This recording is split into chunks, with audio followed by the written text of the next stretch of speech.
Hi. പണ്ട് പണ്ടെന്ന് പറയുമ്പോൾ ഏതാണ്ട് 10-20 കൊല്ലങ്ങൾക്ക് മുമ്പ് ഞങ്ങൾ അച്ഛനും അമ്മയും ഞാനും ബ്രദറും കൂടെ ഒരു ഷോപ്പിങ്ങിന് പോകാറുണ്ട്.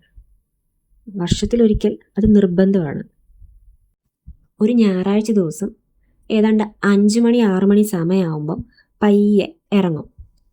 നേരെ തിരുവല്ലയിലുള്ള പ്രശസ്തമായ ഒരു തുണിക്കടയിലാണ് പോകുന്നത്.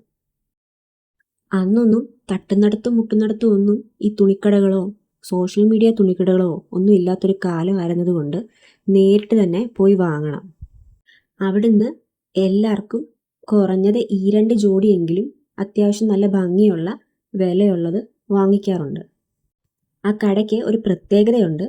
കിഡ്സ് വെയറും മെൻസ് വെയറും ഒക്കെ ഒരു ബിൽഡിങ്ങിലും ലേഡീസ് വെയർ സാരി കളക്ഷൻസ് അതൊക്കെ മറ്റൊരു ബിൽഡിങ്ങിലുമാണ് ഉള്ളത്.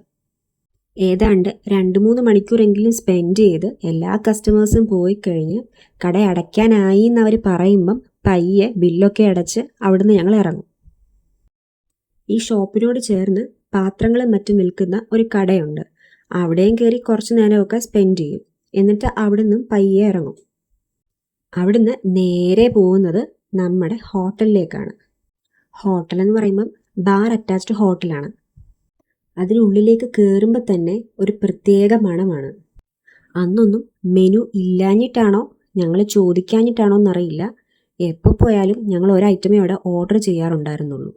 ചില്ലി ചിക്കൻ, കൂടെ ചപ്പാത്തിയും ഫ്രൈഡ് റൈസും. അത് ഓർഡറും ചെയ്ത് ഏതാണ്ട് ഒരു 30-40 മിനിറ്റെങ്കിലും കുറഞ്ഞത് വെയിറ്റ് ചെയ്യണം. ഞങ്ങൾ ലാസ്റ്റ് വണ്ടി ആയതുകൊണ്ടാണോ എന്തോ മിക്കപ്പോഴും മറ്റുള്ള ടേബിളുകളെല്ലാം കാലിയായിരിക്കും.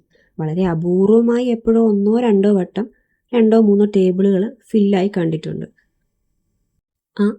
ദേ പോ മോനെ ദിനേശ എന്നൊരു ഡയലോഗ് അപ്പോഴാണ് കേൾക്കുന്നത്.